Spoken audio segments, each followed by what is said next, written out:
Singhania Buildcon group presents Jana Gana मन property fest bumper lucky draw के साथ 20 जनवरी से 30 जनवरी तक। हम हैं सिंघानिया बिल्डकॉन।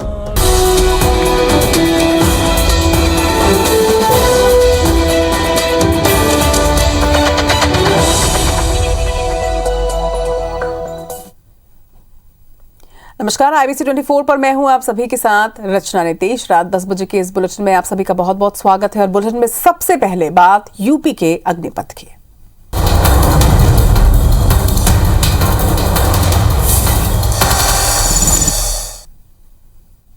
यूपी विधानसभा चुनाव के लिए मुख्य ऑब्जर्वर बनाए गए छत्तीसगढ़ के मुख्यमंत्री भूपेश बघेल यूपी के कांग्रेस प्रत्याशियों के लिए धुआंधार प्रचार कर रहे हैं। आज उन्होंने आगरा जिले के अलग अलग जगहों में चुनाव प्रचार किया। सुबह 11:30 बजे आगरा ग्रामीण विधानसभा क्षेत्र में डॉक्टर अंबेडकर की मूर्ति पर माल्यार्पण किया, जिसके बाद धनौली में सामाजिक बैठक कर पार्टी प्रत्याशी के पक्ष में उन्होंने प्रचार किया। जिसके बाद मालपुरा पहुंचकर उन्होंने जनसंपर्क कर लोगों से कांग्रेस प्रत्याशी के पक्ष में वोट डालने की अपील की। डोर टू डोर कैंपेन करते वक्त वहां के लोगों ने उन्हें पगड़ी बांधकर उनका स्वागत भी किया। इधर फतेहपुर सिकरी विधानसभा क्षेत्र में उन्होंने चौधरी चरण सिंह की मूर्ति पर माल्यार्पण किया और फतेहपुर सलीम चिश्ती की दरगाह पर चादर भी चढ़ाया। मुख्यमंत्री ने रसूलपुर में भी एक सामाजिक बैठक की।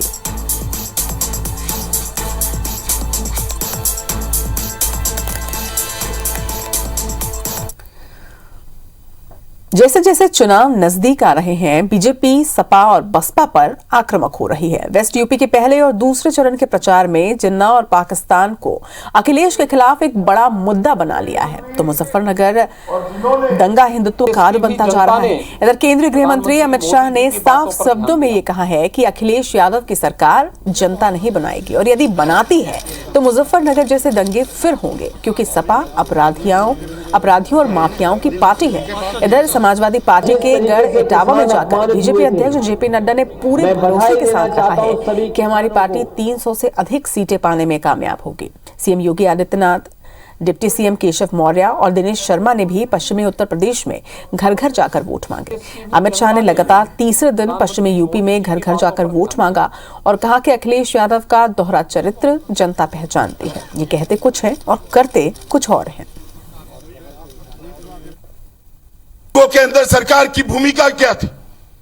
दंगे कराने वाले उसको विक्टिम बना दिया, और जो दंगों के विक्टिम थे उनको आरोपी बनाकर जेल में डालने का काम किया। हजारों गलत प्रकार के मुकदमे इस पश्चिमी उत्तर प्रदेश के युवाओं पर कर दिए थे। और दंगों के अंदर जिस प्रकार का भय और आतंक आपने फैलाया था, क्या समझते हैं पश्चिमी उत्तर? सब डर जाएंगे आपसे। जो भारत के ऊपर गोलियां चलाए और भारत की संस्कृति डाल जाए तो कहें मैं भी घंटी बजाता हूं। यहां पर कभी मुजफ्फरनगर के किसानों पर, मुजफ्फरनगर के निर्दोष नौजवानों पर कभी गोली चला करके, और कभी अयोध्या में राम भक्तों पर गोली चलाने का पाप भी और उसका दाग भी इनकी टोपी पर लगा हुआ है।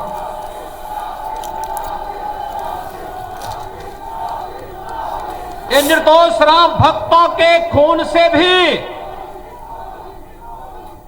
इनकी टोपी रंगी हुई है। इस बार ये लाल टोपी और लाल पोटली इनको सबक सिखाने का काम करेंगे। और इसमें अन्न है, किसान के अन्नदाता, किसान अन्नदाता इस बार तैयार है भारतीय जनता पार्टी को सबक सिखाने के लिए।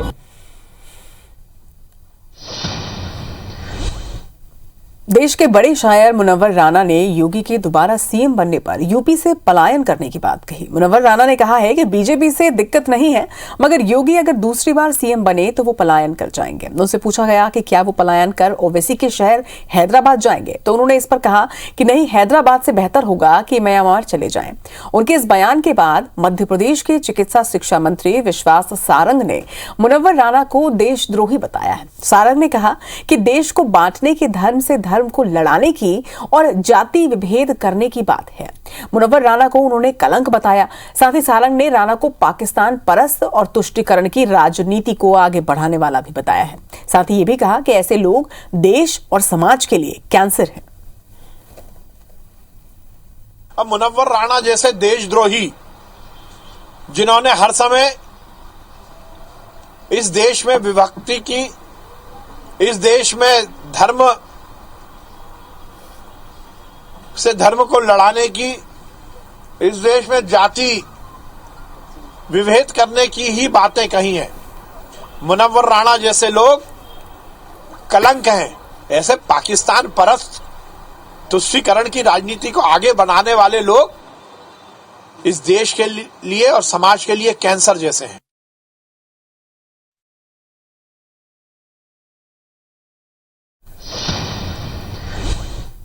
सौ सीटों वाले उत्तर प्रदेश विधान परिषद की खाली पड़ी 36 सीट पर 15 मार्च के पहले चुनाव होने हैं और इसके लिए मतदान 2 चरणों में किया जाएगा। पहला चरण 3 मार्च को और दूसरा चरण 7 मार्च को रखा गया है। वोटों की गिनती 12 मार्च को की जाएगी। वहीं परिषद की खाली पड़ी सीटें लोकल बॉडीज की हैं। यूपी विधान परिषद के चुनाव पहले नई सरकार बनने के बाद कराए जाने थे, जिससे ज्यादा सीटें आए, मगर भाजपा ने आनन फानन में ये चुनाव करवाने का फैसला लिया है। सभी जानते हैं कि इस चुनाव के बाद बीजेपी परिषद में बहुमत में आ जाएगी। इस समय सीएम योगी आदित्यनाथ यूपी विधान परिषद के सदस्य हैं और उनसे पहले जब अखिलेश यादव और मायावती सीएम बनी थी तो उन दोनों ने भी परिषद की मेंबरशिप को पसंद किया था और विधानसभा का चुनाव नहीं लड़ा था। अगले मुख्यमंत्री के दावेदार के रूप में इस बार योगी आदित्यनाथ गोरखपुर कैंट से चुनाव लड़ रहे हैं और सपा के नेशनल प्रेसिडेंट अखिलेश यादव मैनपुरी के करहल से प्रत्याशी हैं। इधर परिषद की इन 36 सीटों के लिए प्रथम चरण की अधिसूचना 4 फरवरी को होगी।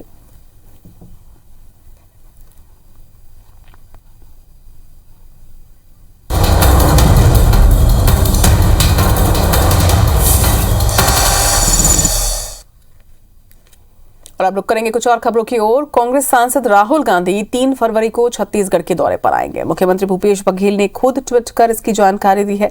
राहुल गांधी छत्तीसगढ़ सरकार की नई राजीव गांधी भूमिहीन कृषि मजदूर न्याय योजना की शुरुआत करेंगे, जिसके तहत प्रदेश के 4.5 लाख भूमिहीन कृषि मजदूरों को हर साल 6,000 रुपए दिए जाएंगे। इसके साथ ही अपने हाथों से इसकी पहली किश्त भी जारी करेंगे। रायपुर के साइंस कॉलेज मैदान पर यह समारोह होगा। इसके अलावा नारायणपुर में बनने वाले गांधी सेवाग्राम का शिलान्यास भी राहुल गांधी के हाथ होगा। साथ ही राहुल गांधी छत्तीसगढ़ में बनने वाले अमर जवान ज्योति की नींव भी रखेंगे। मुख्यमंत्री भूपेश बघेल ने कहा है कि हमारे शहीदों की वीर गाथाएं हमारी पीढ़ियों के लिए प्रेरणापुंज हैं। देश के लिए ना लड़ने वाले ये सब नहीं समझ सकते।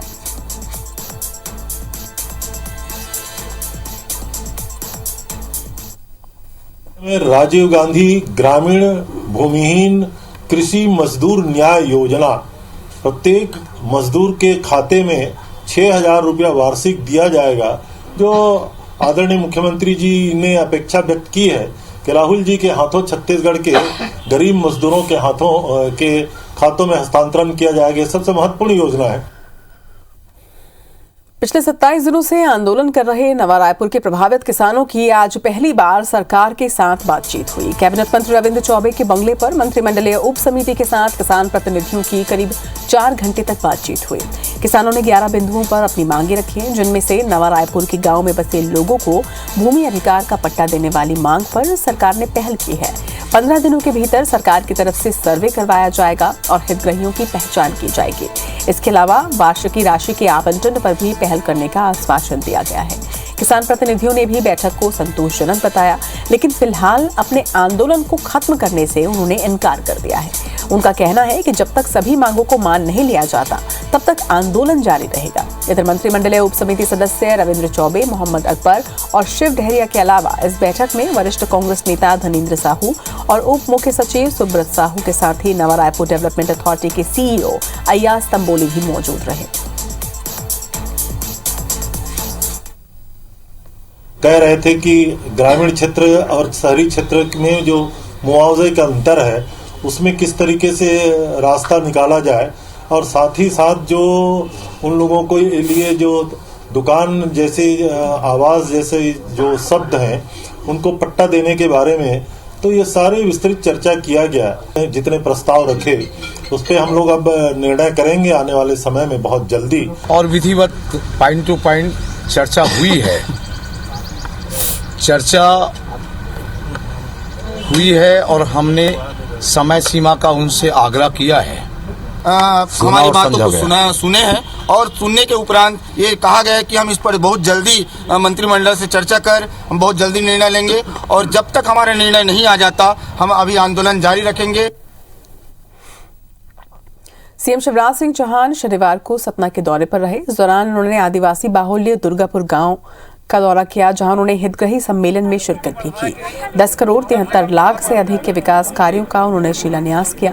इस दौरान वो अलग अंदाज में नजर आए। वहां स्थानीय लोकगीत कलाकारों के साथ उन्होंने मंजीरा बजाया और कलाकारों की मंडली को 11,000 रुपए के पुरस्कार देने की भी बात कही। वहीं अपने संबोधन में उन्होंने कहा कि भले ही नौगांव विधानसभा चुनाव हार गई हो, मगर आदिवासियों का 100% मतदान बीजेपी के पक्ष में था। वहीं उन्होंने आदिवासी परिवार के घर भोजन भी किया और खाने की तारीफ भी की। तो वहीं जनता ने जो उन्हें समस्या बताई उसके समाधान के लिए अधिकारियों को निर्देशित किया है। बूथ विस्तारक योजना के अंतर्गत इस बूथ के अध्यक्ष हमारे कल्याण सिंह गौंड हैं और पूरी बूथ समिति के साथ हमने आज चर्चा की, बैठक की, उनके साथ विचार विमर्श किया। पार्टियां बहुत मजबूत है और टीम भी बहुत अच्छी बनी है। फिर कल्याण सिंह जी के ही हमने भोजन किया। छत्तीसगढ़ के मुख्यमंत्री भूपेश बघेल ने अवैध रेत उत्खनन को लेकर सख्त तेवर दिखाए हैं। मुख्यमंत्री ने कलेक्टर और एसपी को निर्देश दिए हैं कि अवैध उत्खनन के खिलाफ कार्रवाई की जाए। वहीं मुख्यमंत्री के इस निर्देश के बाद प्रदेश भर में कार्रवाई का सिलसिला शुरू हो चुका है। रायपुर में जिला प्रशासन, पुलिस और खनिज विभाग की संयुक्त कार्रवाई हुई। इसके साथ ही अवैध परिवहन करने वाले तिल्दा खरोरा में 20 गाड़ियों को भी जब्त किया गया है। इधर बिलासपुर में पर्यटन बोर्ड के अध्यक्ष अटल श्रीवास्तव के नेतृत्व में जिले के कांग्रेस नेता और जनप्रतिनिधि जिला खनिज अधिकारी के कार्यालय पहुंचे, जहां पर कांग्रेसियों ने जिले में संचालित वैध खदानों की संख्या और सीमांकन के संबंध में जानकारी ली है। कांग्रेस नेताओं ने रेत माफियाओं पर सख्ती से कार्रवाई करने और आवंटन रद्द करने की मांग की। इधर सूरजपुर, कांकेर, बलरामपुर और बलौदाबाजार में 2 दर्जन से ज्यादा गाड़ियों को अवैध परिवहन करते हुए जब्त किया गया है।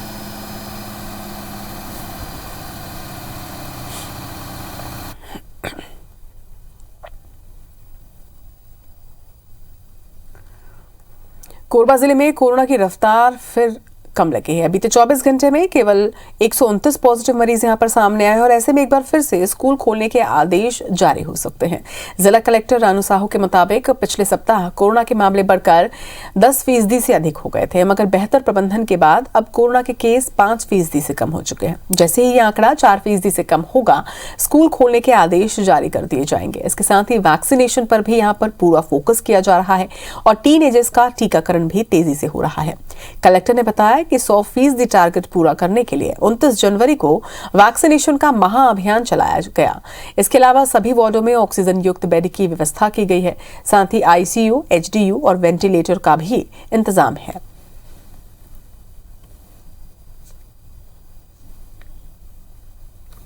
एक्टिविटी रेट जिले में कम हुई है। स्कूल वगैरह खोलने के हम आदेश जारी कर रहे हैं और शीघ्र ही जो है कोविड प्रोटोकॉल का ध्यान रखते हुए बाकी अन्य संस्थाओं को भी सतत रूप से स्टार्ट करने के लिए आदेश जारी किए जाएंगे। करेंगे बिग न्यूज का।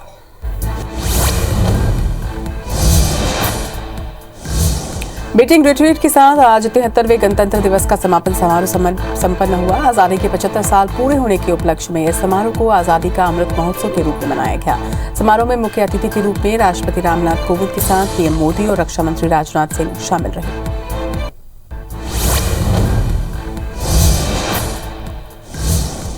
समापन समारोह के दौरान बीटिंग द रिट्रीट का नया अंदाज देखने को मिला। समारोह में पहली बार लेजर शो का आयोजन किया गया, जिसमें 1000 स्वदेशी ड्रोन से देश की विभूतियों और मेक इन इंडिया को दर्शाया गया। इस खास नजारे के साथ समारोह का समापन हुआ।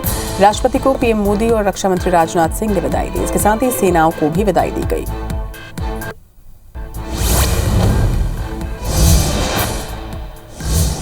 दिल्ली में कोरोना के मामले में लगातार कमी देखने को मिल रही है। यहां बीते 24 घंटे में कोरोना के 4483 नए मामले सामने आए हैं। हालांकि कोरोना से मौत का आंकड़ा बढ़ता जा रहा है। आज कोरोना से 28 लोगों की मौत हुई है। वहीं दिल्ली में 8807 लोग डिस्चार्ज होकर अपने घर लौटे हैं। एक्टिव केस की बात करें तो आंकड़ा 24,000 के पार पहुंच गया है।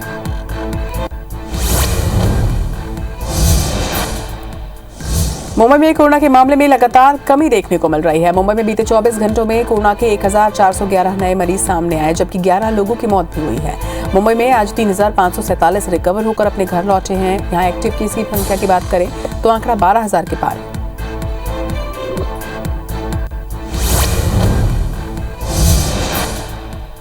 केरल में कोरोना के आंकड़े लगातार बढ़ते जा रहे हैं। यहाँ पर बीते 24 घंटे में कोरोना के 50,812 नए मामले सामने आए, जबकि 8 मरीजों की मौत भी हुई है। इधर प्रदेश में आज 47,649 मरीज स्वस्थ होकर अपने घर लौटे हैं। वहीं प्रदेश में एक्टिव मरीजों की बात करें तो संख्या 3,36,202 पर पहुंच चुकी है।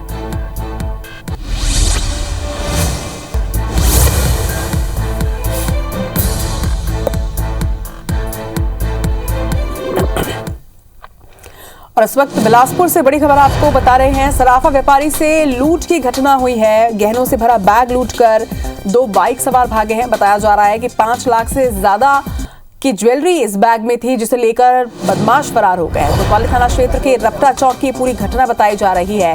तो बिलासपुर में सराफा व्यापारी से लूट की वारदात हुई है। बताया जा रहा है कि गहनों से भरा बैग लेकर व्यापारी निकल रहा था, उसी वक्त बाइक सवार आए और 2 लोग इस बाइक में सवार थे। बताया जा रहा है कि बैग के अंदर 5 लाख से ज्यादा की ज्वेलरी थी, जिसे बदमाश लेकर फरार हो गए। तो बड़ी खबर बिलासपुर से इस वक्त सामने आ रही है, जहां पर एक सराफा व्यापारी से लूट की घटना हुई है। गहनों से भरा बैग लूटकर 2 बाइक सवार फरार हो गए हैं। जरा जानकारी के साथ हमारे सहयोगी जितेंद्र हमारे साथ जुड़ रहे हैं। जितेंद्र, क्या कुछ अपडेट इस पूरी खबर पर?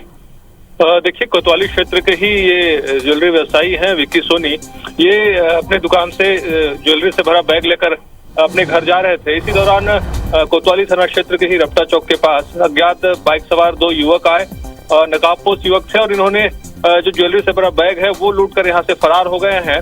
और जो जानकारी मिली है, जो संचालक बताते हैं कि लगभग 5 से 6 लाख रुपए के उसमें सोने चांदी के गहने थे, जिसकी लूट हुई है। हालांकि जिस तरह से घटना हुई है उसके बाद पुलिस अब यहाँ पर पहुंच गई है, नाकेबंदी की गई है। साथ ही आसपास लगे सीसीटीवी फुटेज भी खंगाले जा रहे हैं। कुछ प्रत्यक्षदर्शी भी यहाँ पुलिस के सामने आए हैं, जिनसे जानकारी मिली है कि जो लुटेरे हैं वो बाइक में सवार होकर आ रहे थे और 2 लोग थे जो बाइक में सवार थे, जिन्होंने लूट की वारदात को अंजाम दिया है।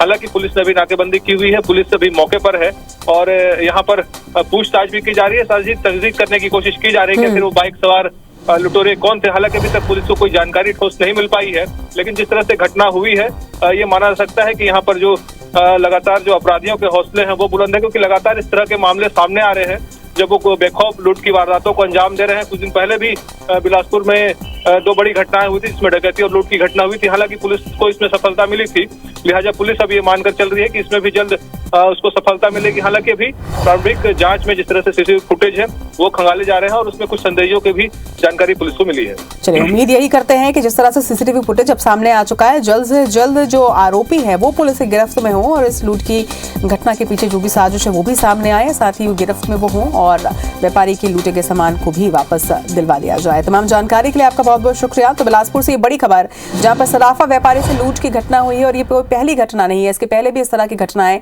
बिलासपुर में होती रही हैं। चलिए, खबरों में बढ़ेंगे आगे। छत्तीसगढ़ के 570 आधार कार्ड बनाने वाले केंद्रों को UIDAI ने नोटिस जारी किया है। आधार कार्ड बनाने और संशोधन करने वाले इन केंद्रों को मापदंड का पालन नहीं करने पर UIDAI ने नोटिस भेजा है। संचालकों से 10 दिन में जवाब मांगा गया है। संतोषजनक जवाब नहीं मिलने पर इन सभी केंद्रों पर 1 से 5 साल तक का प्रतिबंध भी लगाया जा सकता है। बता दें कि प्रदेश में फिलहाल 46 केंद्रों में गड़बड़ी पाई गई है, जिन पर कभी भी कार्रवाई हो सकती है।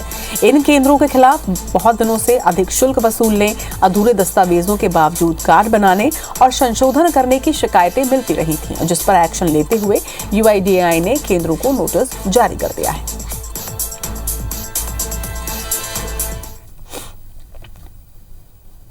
रायपुर में स्मार्ट सिटी के अंतर्गत करोड़ों रुपए के विकास कार्य हो रहे हैं, जिसका आज भाजपा सांसद सुनील सोनी और विधायक बृजमोहन अग्रवाल ने अवलोकन किया। इस दौरान नगर निगम और स्मार्ट सिटी के अधिकारी भी मौजूद रहे। वहीं सांसद सुनील सोनी और बृजमोहन अग्रवाल ने गांधी मैदान, सप्रे स्कूल, बूढ़ा तालाब और महाराजगंज तालाब में चल रहे विकास कार्यों का जायजा लिया। दोनों ही नेताओं का ये कहना है कि स्मार्ट सिटी के पैसे का रायपुर शहर में दुरुपयोग हो रहा है।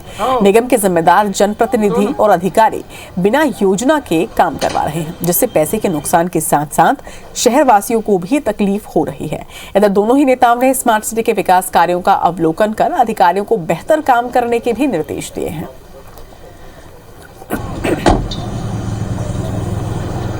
स्मार्ट सड़क का अर्थ है duct system, drainage system, water system, sewerage system और लाइट सिस्टम, ये सब अंडरग्राउंड होता है, वो स्मार्ट रोड होती है।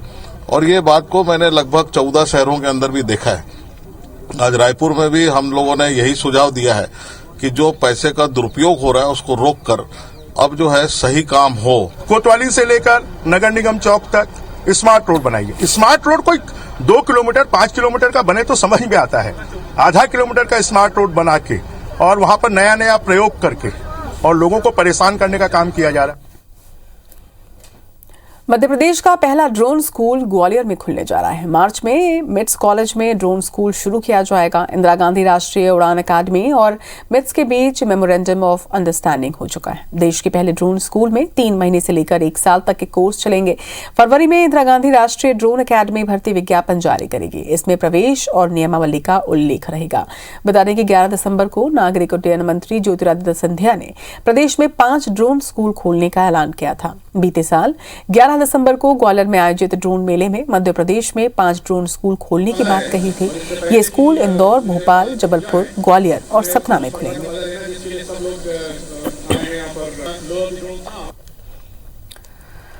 कोरोना की तीसरी लहर के चलते पन्ना टाइगर रिजर्व में पर्यटकों की संख्या में भारी कमी आई है। नए साल में 3 माह पहले ही पर्यटकों ने बुकिंग करवा ली थी, लेकिन जैसे ही तीसरी लहर का प्रकोप बढ़ा, 15 तारीख के बाद से लगातार पर्यटकों की संख्या में अब कमी देखी जा रही है। विदेशी और देशी पर्यटक पन्ना टाइगर रिजर्व में सिर्फ 20% ही पहुंच पा रहे हैं। इधर फील्ड डायरेक्टर का कहना है कि कोरोना के चलते एहतियात के रूप में जिप्सी में 4 लोगों को ही पन्ना टाइगर रिजर्व में प्रवेश की अनुमति दी गई है। इसके साथ ही गाड़ी सहित हर व्यक्ति को सैनिटाइज भी किया जा रहा है। उनका टेम्परेचर भी यहां पर नापा जा रहा है। नंबर जरूर कम हुआ है क्योंकि कोविड के केस बढ़ रहे हैं। इसके लिए हमारे द्वारा टूरिस्टों को ये अश्योर किया जा रहा है कि हमने सभी प्रिकॉशन लिए हुए हैं, उनकी यात्रा यहाँ पर सुरक्षित रहे, सुखद रहे, इसके लिए सभी प्रयास किए गए हैं। ट्रैवल रिस्ट्रिक्शन या और भी तरीके के प्रतिबंध होने की वजह से शायद उसकी वजह से टूरिस्टों की संख्या में प्रभाव पड़ा है। भोपाल के मोतीलाल नेहरू स्टेडियम में एमपी पुलिस का बीटिंग द रिट्रीट का कार्यक्रम का आयोजन किया गया, जिसमें मध्य प्रदेश पुलिस के जवानों ने अद्भुत प्रस्तुति दी। देश में सिर्फ 2 जगह पर सेना और पुलिस की बीटिंग रिट्रीट होती है और भोपाल में 1952 से ये होता रहा है। कार्यक्रम के दौरान पुलिस जवानों ने सबका मन मोह लिया। 3 दिन तक चलने वाले गणतंत्र दिवस समारोह के समापन अवसर पर बीटिंग द रिट्रीट का आयोजन किया जाता है। बता दें कि कार्यक्रम में मुख्य अतिथि राज्यपाल मंगूबाई पटेल मौजूद रहे। क्लासिक, फिल्मी और देशभक्ति की धुनों पर पुलिस ब्रास बैंड की प्रस्तुति ने एक अलग ही समा बांध दिया। वही कार्यक्रम में police brass band, police pipe band और संगीत में मनमोहक प्रस्तुति को दर्शकों ने भी खूब सराहा। कार्यक्रम के समापन पर आकर्षक आतिशबाजी भी यहाँ की गई।